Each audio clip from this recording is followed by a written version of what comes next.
जय श्री गणेश। भगवान गणेश की कृपा आप और आपके परिवार पर सदैव बनी रहे। श्रीमद् भगवद गीता के 6 अध्याय आत्म संयम योग का महात्मा।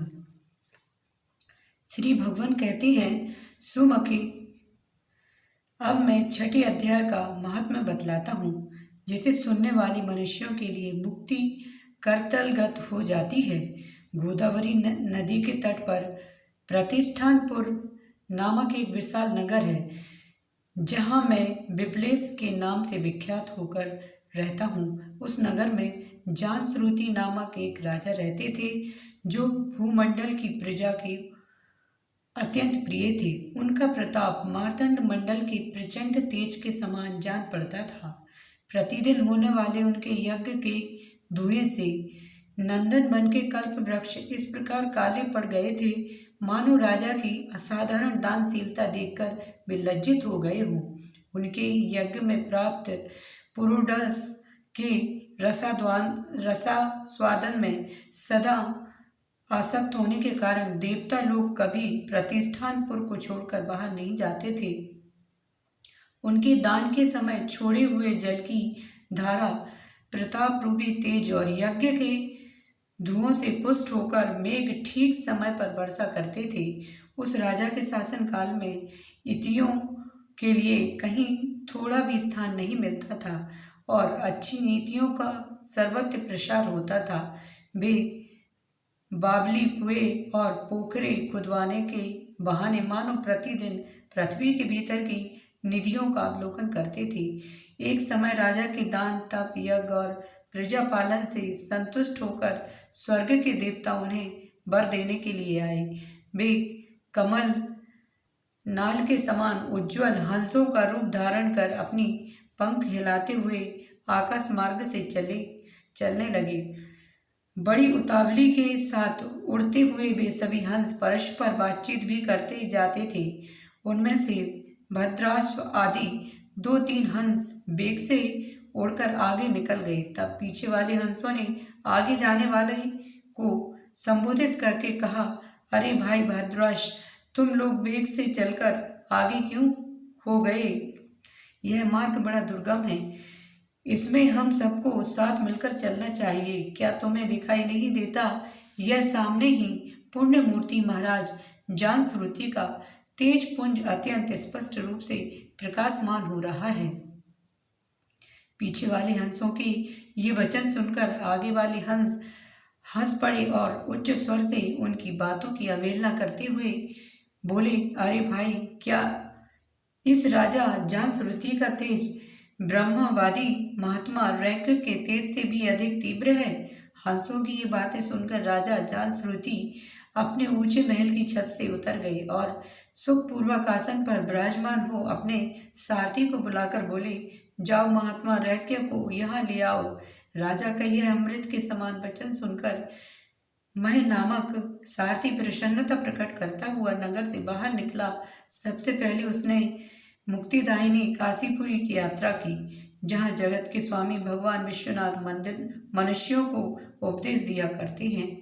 उसके बाद वह गया क्षेत्र में पहुंचा, जहाँ प्रफुल्ल नेत्रों वाले भगवान गदाधर संपूर्ण लोगों का उद्धार करने के लिए निवास करते हैं। तदंतर नाना तीर्थों में भ्रमण करता हुआ सारथी पापनाशनी मथुरापुरी में गया।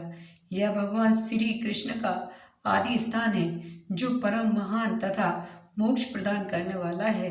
वेद और शास्त्रों में वह तीर्थ त्रिभुवन पति भगवान गोविंद के अवतार स्थान के नाम से प्रसिद्ध है।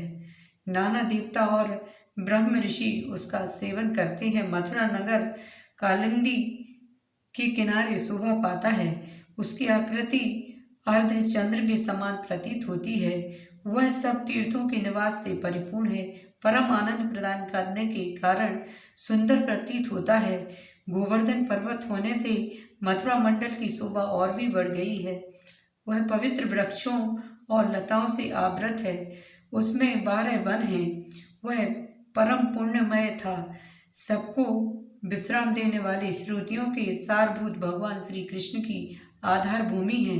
तत्पश्चात मथुरा से पश्चिम और उत्तर दिशा की ओर बहुत दूर तक जाने पर सारथी को कश्मीर नामक एक नगर दिखाई दिया, जहाँ शंख के समान उज्ज्वल गगनचुंबी महलों की पंक्तियां भगवान शंकर के अट्ठास की शोभा पाती हैं, जहाँ ब्राह्मणों के शास्त्रीय आलाप सुनकर मूक मनुष्य भी सुंदर वाणी और पदों का उच्चारण करते हुए देवता के समान हो जाते हैं, जहाँ निरंतर होने वाले यज्ञ धूम से व्याप्त होने के कारण आकाश मंडल मेघों से धुलते रहने पर भी अपनी कालीमा नहीं छोड़ते, जहाँ उपाध्याय के पास आकर छात्र जन्मकालीन अभ्यास से ही संपूर्ण कलाएं स्वतः पढ़ लेते हैं, तथा जहाँ मणिकेश्वर नाम से प्रसिद्ध भगवान चंद्रशेखर देहधारियों को वरदान देने के लिए नित्य निवास करते हैं। कश्मीर के राजा मणिकेश्वर ने दिग्विजय में समस्त राजाओं को जीतकर भगवान शिव का पूजन किया था, तभी से उनका नाम मणिकेश्वर हो गया था। उन्हीं के मंदिर के दरवाजे पर महात्मा रैक एक छोटी सी गाड़ी पर बैठे अपने अंगों को खुजलाते हुए वृक्ष की छाया का सेवन कर रहे थे। इसी अवस्था में सारथी ने उन्हें देखा। राजा के बताए हुए भिन्न भिन्न चिन्हों से उन्हें शीघ्र ही रैक को पहचान लिया और उनके चरणों में प्रणाम करके कहा, ब्राह्मण, आप किस स्थान पर रहते हैं? आपका पूरा नाम क्या है? आप तो सदा स्वच्छंद विचरने वाले हैं, फिर यहाँ किस लिए ठहरे हैं? इस समय आपका क्या करने का विचार है? सारथी के ये वचन सुनकर परमानंद में निमग्न महात्मा रैक्वे ने कुछ सोचकर उनसे कहा, यद्यपि हम पूर्ण काम हैं, हमें किसी वस्तु की आवश्यकता नहीं है, तथापि कोई भी हमारी मनोवृत्ति के अनुसार परिचर्या कर सकता है। रैके के हार्दिक अभिप्राय को आदरपूर्वक ग्रहण करके सारथी धीरे से राजा के पास चल दिया। वहां पहुंचकर राजा को प्रणाम करके उसने हाथ जोड़कर सारा समाचार निवेदन किया। उस समय स्वामी के दर्शन से उसके मन में बड़ी प्रसन्नता थी। सारथी के वचन सुनकर राजा के नेत्र आश्चर्य से चकित हो उठे। उनके हृदय में रैक्व का सत्कार करने की श्रद्धा जागृत हुई। उन्होंने 2 खच्चारियों से जुती हुई गाड़ी लेकर यात्रा की, साथ ही मोती के हार, अच्छे अच्छे वस्त्र और एक सहस्त्र गोई भी ले ली।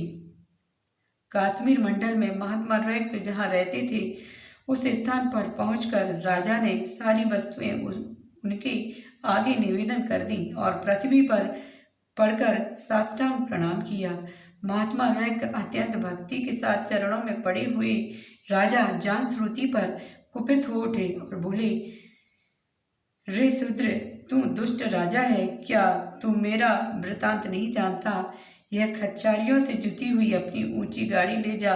ये वस्त्र, ये मोतियों के हार और ये दूध देने वाली गायें भी स्वयं ही ले जा। इस तरह आज्ञा देकर रैक ने राजा के मन में भय उत्पन्न कर दिया। तब राजा ने श्राप के भय से महात्मा रैक के दोनों चरणों पकड़ लिए और भक्तिपूर्वक कहा, ब्राह्मण, मुझ पर प्रसन्न होइए। भगवान आप में यह अद्भुत महात्म्य कैसे आया? प्रसन्न होकर मुझे ठीक ठीक बताएं। रैक ने कहा, राजन, मैं प्रतिदिन गीता के 6ठे अध्याय का जप करता हूँ। इसी से मेरी तेजो राशि देवताओं के लिए भी दुस्साह है। तदंतर परम बुद्धिमान राजा जांश्रुति ने यत्न पूर्वक महात्मा रैक से गीता के 6ठे अध्याय का अभ्यास किया। इससे उन्हें मोक्ष की प्राप्ति हुई। रैक के पूर्ववत मोक्षदायक गीता के 6ठे अध्याय का जप जारी रखते हुए भगवान मणिकेश्वर के समीप आनंद मग्न हो रहने लगे। हंस का रूप धारण करके वरदान देने के लिए आए हुए देवता भी विस्मित होकर स्वेच्छानुसार चले गए। जो मनुष्य सदा इस एक ही अध्याय का जप करता है, वह भी भगवान विष्णु के स्वरूप को प्राप्त होता है। इसमें तनिक भी संदेह नहीं है। अथ 6ठो अध्याय। वीडियो अच्छा लगे तो चैनल को सब्सक्राइब करिए, बेल आइकन प्रेस करिए और कमेंट बॉक्स में जय श्री गणेश, जय श्री हरि विष्णु लिखिए।